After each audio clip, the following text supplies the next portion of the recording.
کچھ چیزیں ہیں جو بزرگوں کا عمل ہے وہ میں بتاؤں گا۔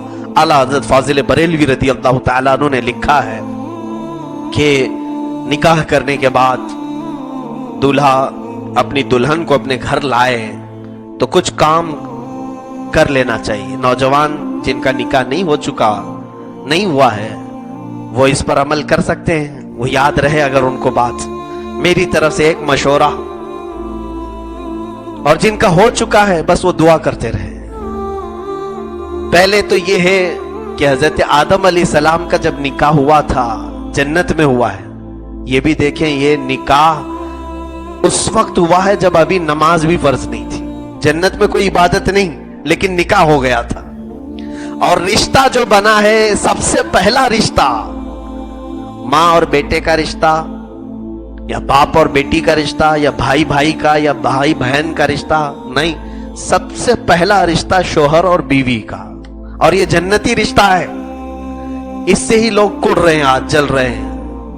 جو شادی کیے وہ عجب عجب قسم کے میسج کرتے ہیں، تھک گئے، تم شادی ہی صحیح نہیں کی ہو۔ یہ جنتی رشتہ ہے، اس سے اوبنا نہیں چاہیے، تھکنا نہیں چاہیے۔ حضرت آدم علیہ السلام جب حضرت حوا پیدا ہو گئی، اب مجھے بتائیے ایک انسان ہے پورے جنت میں، آدم علیہ السلام، دوسرا کوئی نہیں، اور پیدا ہوئی ایک عورت، ان کے علاوہ کسی اور کے لیے ہو سکتی تھی؟ وہ بنائی گئی ہے حضرت آدم کے لیے۔ اس کے باوجود حضرت آدم علیہ السلام کو اللہ نے فرمایا تمہیں چھونا حلال نہیں، ابھی ایک ہی تھی، ان کے لیے تو تھی، یہاں پتہ نہیں تمہارے لیے ہے ہی نہیں، اس کو چھونے کی کوشش کر رہے ہو تم، پتہ بھی نہیں ہے۔ وہاں ایک ہی تھی آدم علیہ السلام کے لیے، اور ان کو بھی چھونے سے منع کیا۔ رب تعالیٰ نے فرمایا اے آدم اسے تم نہیں چھو سکتے۔ کہا پھر؟ کہا اس کا مہر ادا کرو، یہ قانون جنتی ہے، مہر ادا کرو، اس کے بعد تمہارے لیے حلال ہوگی۔ مہر کیا دوں مولا؟ رب تعالیٰ نے فرمایا تمہاری اولاد میں آخر زمانے میں میرے ایک حبیب نبی پیدا ہوں گے جن کا نام محمد ہوگا، زمینوں پر آسمانوں پہ احمد ہوگا، اس نبی پر تم 20 بار درود بھیجو، یہ تمہارا مہر ہے۔ یہ علامہ عبدالحق محدث دہلوی رحمۃ اللہ علیہ نے اس کو لکھا ہے اپنی کتاب مدارج النبوہ میں۔ میرے عزیزو، آدم علیہ السلام کے لیے بی بی حوا حلال ہوئی۔ اب میں جو چیز بتانا چاہ رہا ہوں، حضرت آدم علیہ السلام، حضرت بی بی حوا، ان کے لیے جو حلال ہوئی، وہی یہاں پر میں نوجوانوں سے بھی کہوں گا تم مہر جو بھی باندھتے ہو باندھ لو، 5000 7000 10,000 تمہاری حیثیت کے مطابق، لیکن ساتھ ہی تمہاری دلہن گھر پر آنے سے قبل ہی مصطفیٰ کریم صلی اللہ علیہ وسلم کی ذات پر تم بھی درود پاک بھیجو، 20 نہ صحیح 100 مرتبہ، تم اپنی طاقت استعداد کے مطابق جتنا ہو سکے، تاکہ یہ شریعت کا جو قانونی مہر ہے وہ پیسوں سے تم نے ادا کر دیا، اور جو آدم علیہ السلام کا جنتی مہر ہے وہ بھی تم سے ادا ہو جائے۔ ایک تو یہ طریقہ، یہ میرا مشورہ ہے۔ اعلیٰ حضرت رضی اللہ تعالیٰ عنہ نے جو فرمایا وہ یہ ہے کہ دلہن کو گھر پر لائیں تو پہلے اس کے گھر پہ داخل ہونے سے پہلے ہی اس کے پیر دھل لو، اس کے پیر دھل لو، اور اس کے پیر کے دھلے ہوئے پانی کو گھر کے چاروں کونوں میں ڈال دو، چاروں کونوں میں ڈال دو، اللہ رب العزت خوب برکت نازل فرمائے گا، برکت آئے گی۔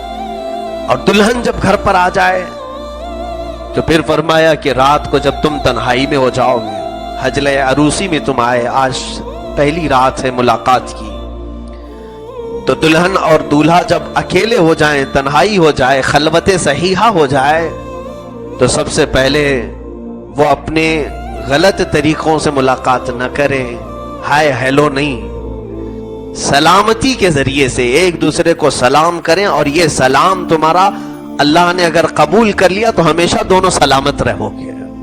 دعا ہے نا، السلام علیکم ورحمت اللہ وبرکاتہ، اللہ تم پر سلامتی نازل کرے اور اللہ کی رحمتیں اور برکتیں ہو تم پر۔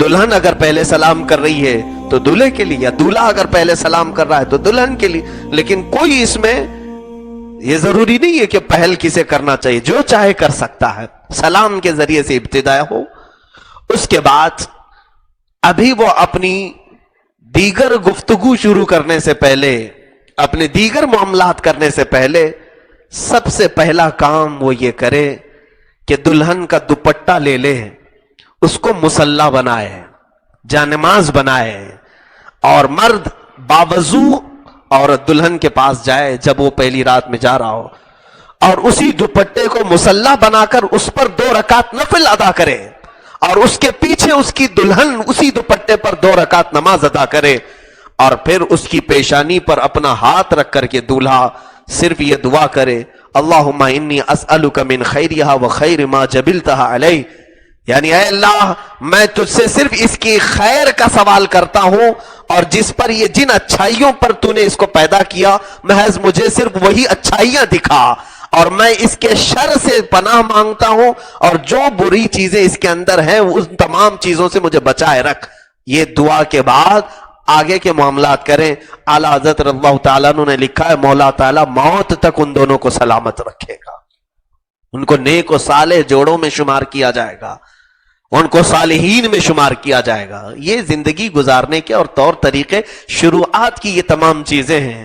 سوال تو یہ کوئی نہیں کرتا ہے نوجوان آ کر کے، پہلے یہ پوچھتا ہے شیروانی کیسے سلاؤں، مفتی صاحب اچھا مشورہ دے دیں، آپ جوتے کیسے سلواؤں، امامہ کیسے بندواؤں، مجھے اسی کام کے لیے رکھا ہے۔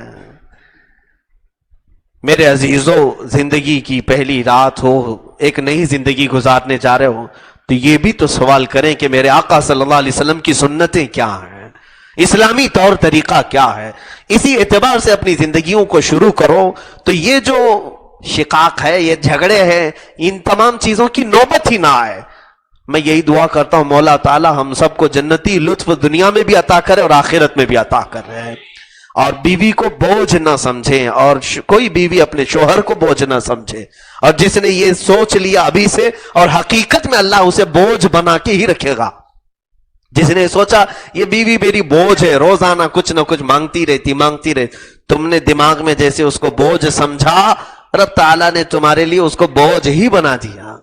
اور تم اگر یہ سوچتے کہ اللہ تعالیٰ نے میرے حوالے اس کو کیا ہے، میں ذریعہ بنا ہوں اس کے رہن سہن کا، اس کے کھانے پینے کی، اس کی تربیت کا، تو اللہ تبارک و تعالیٰ ایسے آسانی سے تمہارے لیے رزق کے دروازے کھولے گا، تمہیں پتہ بھی نہیں چلے گا۔